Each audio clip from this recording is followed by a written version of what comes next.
Bienvenue à votre chaîne d'information L'Afrique en marche. Tchad 43 généraux pour les uns, mais 22 généraux selon une source officielle, qui font des réunions clandestines avec insistance afin que le pouvoir CNT explose.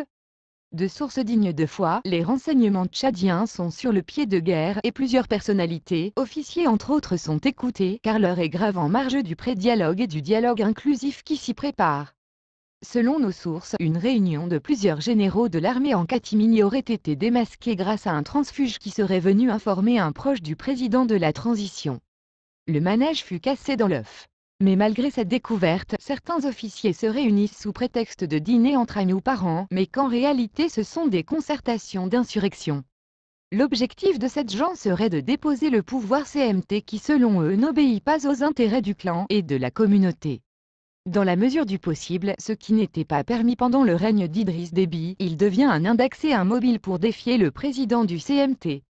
On réunit dans la capitale tchadienne toutes les revendications urbaines pour faire pression, même si à l'image des revendications de ceux à qui les véhicules ont été arrachés et confisqués illicitement.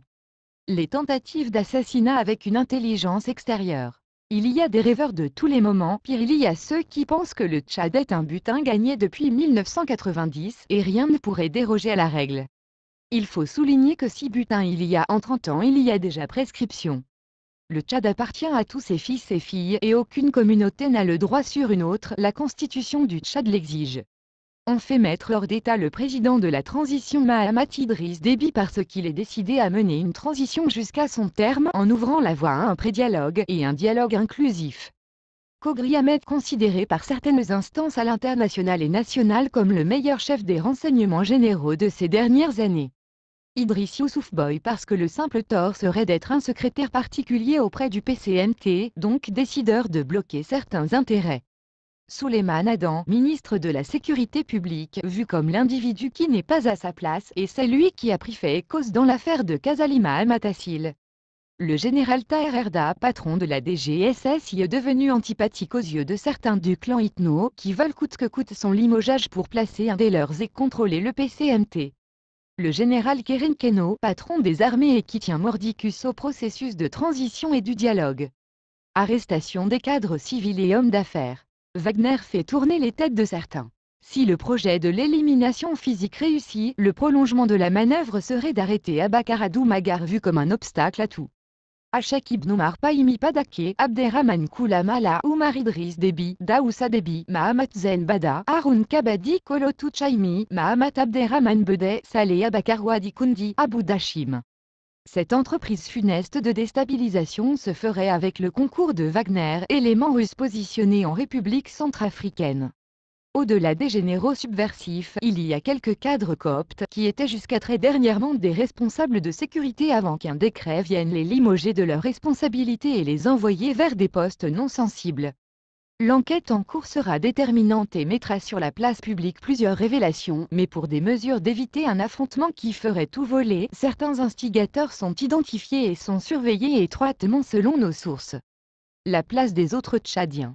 Les autres Tchadiens, à part les suiveurs des carottes, n'ont pas droit d'exister, de revendiquer, de prétendre, d'abord certains par le silence complice de ne savoir revendiquer leurs droits, ensuite par l'attitude d'accepter d'avaler des couleuvres, de ne pouvoir affronter avec courage les défis de l'adversité, même si ces derniers moments il y a quelques-uns qui osent et dont certains sont assassinés, paix à leurs âmes. Le Tchadien qui en 1979-1980 jusqu'à la guerre contre la Libye était considéré le brave et le téméraire qui ne badine plus avec son honneur est devenu ces 3 décennies un infroussard. Il aime suivre dans l'humiliation des miettes que de revendiquer son droit le plus élémentaire. Pourtant un ras-le-bol perceptible est identifié à ces derniers moments et ce, depuis le décès d'Idriss Déby.